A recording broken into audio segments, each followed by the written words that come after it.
Agora o conceito é o conceito de função bijetora.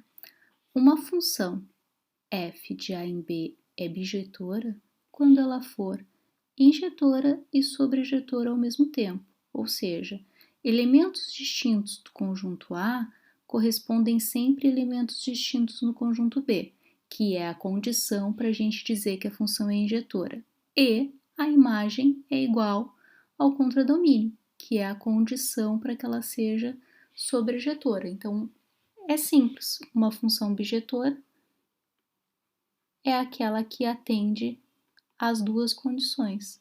Ela atende a condição de ser injetora e atende a condição de ser sobrejetora. Então, agora a gente tem o primeiro exemplo aqui. A gente tem gráficos de diagramas de setas para a gente poder classificar essas funções em injetora, sobrejetora ou bijetora. Então, primeira coisa que a gente vai olhar aqui nessa letra A.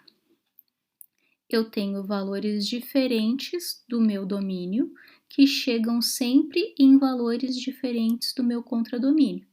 Então, ela atende à condição de ser injetora. Agora eu vou olhar o meu contradomínio. Bem, meu contradomínio ele tem 4 elementos e a minha imagem ela tem 3 elementos. Então, meu contradomínio não é igual à imagem, então não pode ser injetora.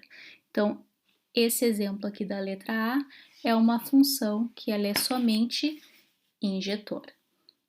Se eu for olhar agora aqui a letra B, bem, ela tem 3 valores diferentes aqui no conjunto A e ela tem 3 valores diferentes lá no conjunto B.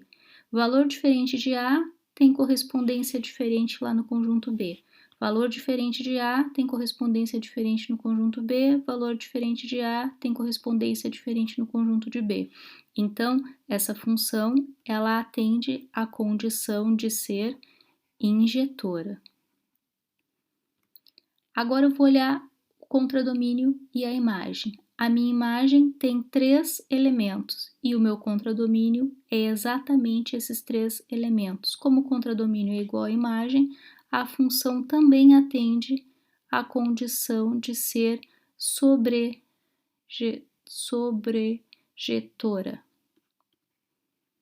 Então, se a função é injetora e a função é sobrejetora, eu posso dizer que ela é uma função bijetora. Essa seria a classificação dela, porque ela junta esses dois atributos. Ela é injetora, mas ela também é sobrejetora. Então, eu posso dizer que ela é bijetora.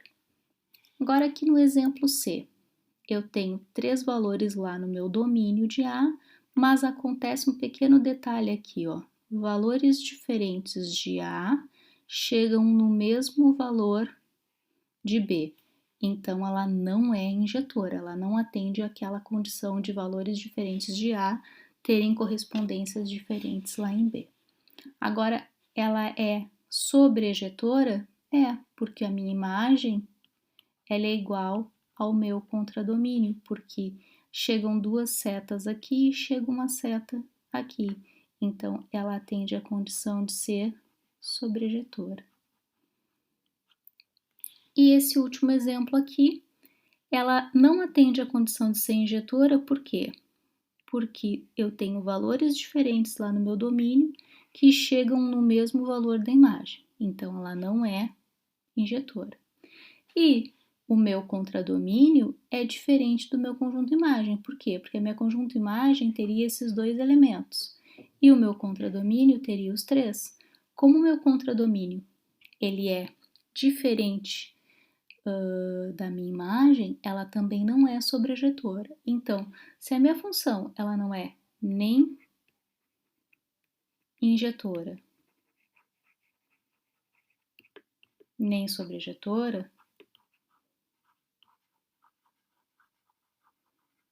a gente pode dizer que ela é uma função sem qualidade.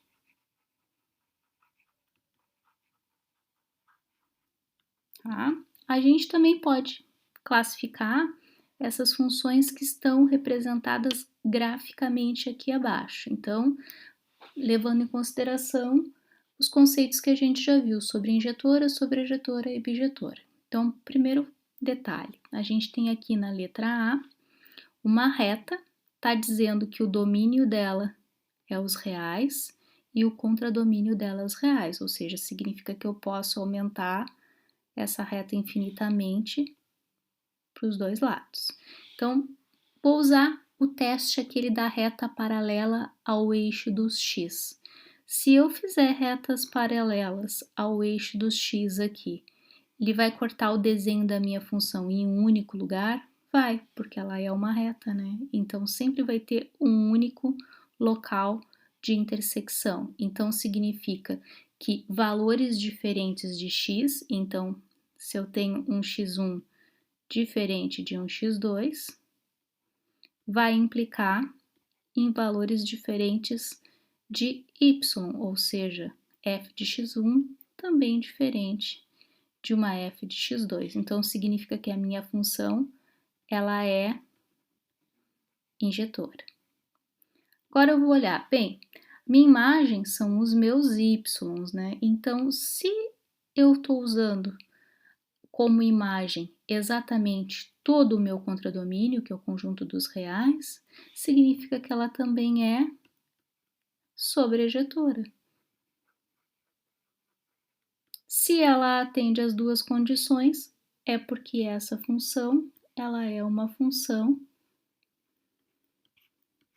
bijetora. Então, agora a gente vai lá para a letra B. Então, primeiro vamos fazer o teste da reta paralela ao eixo do x. Quando a gente faz aqui, a gente já tem essa reta cortando em dois lugares diferentes. Então, o que que isso indica? Que valores diferentes aqui, se esse é um x1 e esse é um x2, estão me levando para um mesmo valor correspondente de y. Então, ela não é injetora. Como essa função aqui é uma parábola, né, que ela decresce aqui, chega no zero e cresce de novo, a imagem dela é todos esses valores aqui que tem o y correspondente. Então, que valores são esses? São de zero a mais infinito, que é exatamente o nosso contradomínio, porque o nosso contradomínio aqui é o R+, que é a mesma coisa que o intervalo fechado, que vai de zero a mais infinito. Então, se o contradomínio é igual à minha imagem, significa que a minha função é sobrejetora. Então, se ela não é injetora e ela é somente sobrejetora, ela recebe essa classificação aqui de função sobrejetora.